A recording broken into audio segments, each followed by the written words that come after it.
I design games, I design board games, and I'm a father of a 2.5-year-old.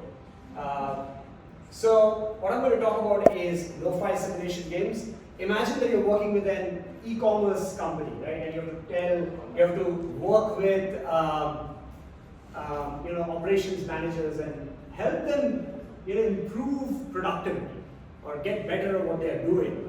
Yeah, that's one of those things that you're working with. Or you're working with, for example, a pharmaceutical company, right? Where you're talking to them about how do you kind of work with a manufacturing plant or a unit and you're trying to improve productivity there.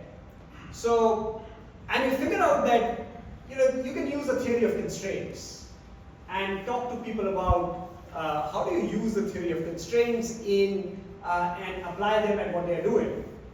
And the only problem is that the participants must be able to apply it. That means they should be able to take what they are learning in the workshop, and as somebody pointed out, they should be able to go and use that knowledge to do something. Yeah. And the other important thing is that they're working between shifts, so there's going to be a workshop in the plant for 2.5 hours. That's all the time that you've got.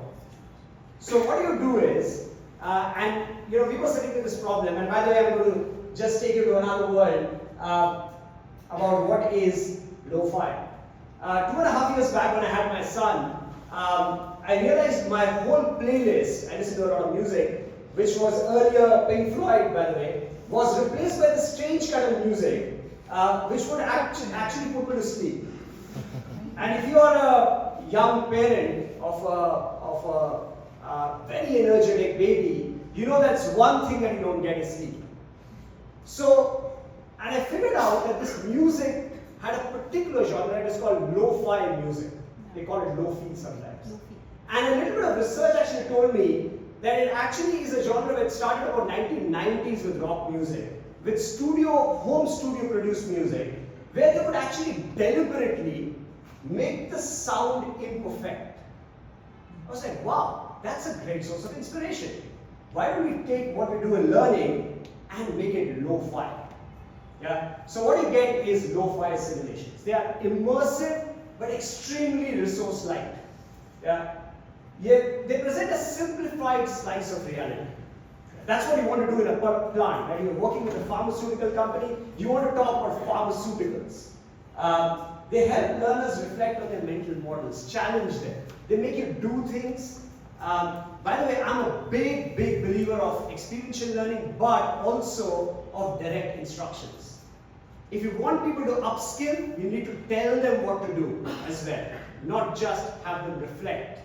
And they need to be domain specific. They need to be situated in the work context that they are doing. So that's how lo-fi simulations came up. And what lo-fi simulations are, it's actually a multidisciplinary thing. You take board games. I play a lot of board games.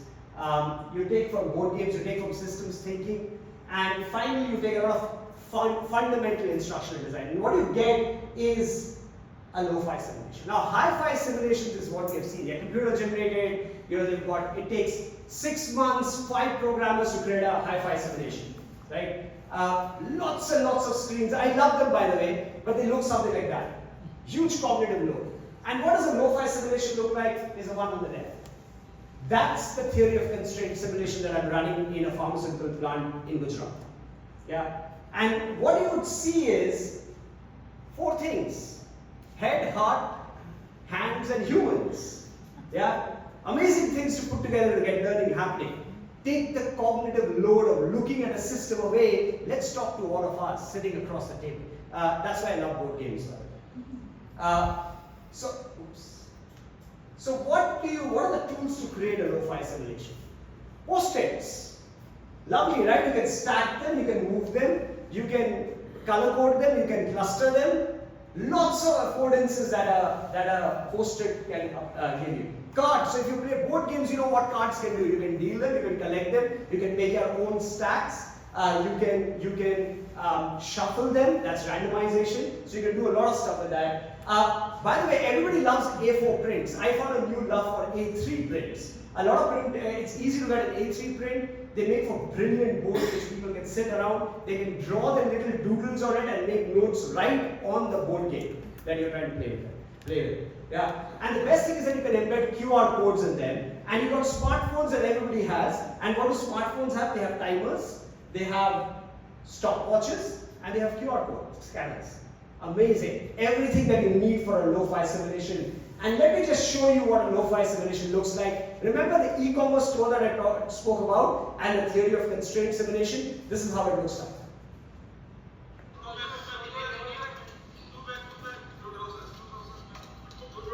So they're actually, the table is there, is showing the queuing. The post-its are the moving tasks. And look at the heads, hearts, hands, and humans, all put together with just a bunch of post-its. Yeah. So, and this is another simulation on a beautiful tool called Kanban, on how do you manage your time. It's a Kanban simulation being run in a plant, in a workshop which is less than 6x4. Yeah. So, in the L&D space, we all talk about democratizing learning a lot. I think the best way to democratize learning is to make it accessible. This is the work that we want to take to schools, we want to take to young people. We want to tell them, if you don't want to look at screens, let's play. Love that riff on play with making learning more accessible through LoFi simulations. Thank you so much.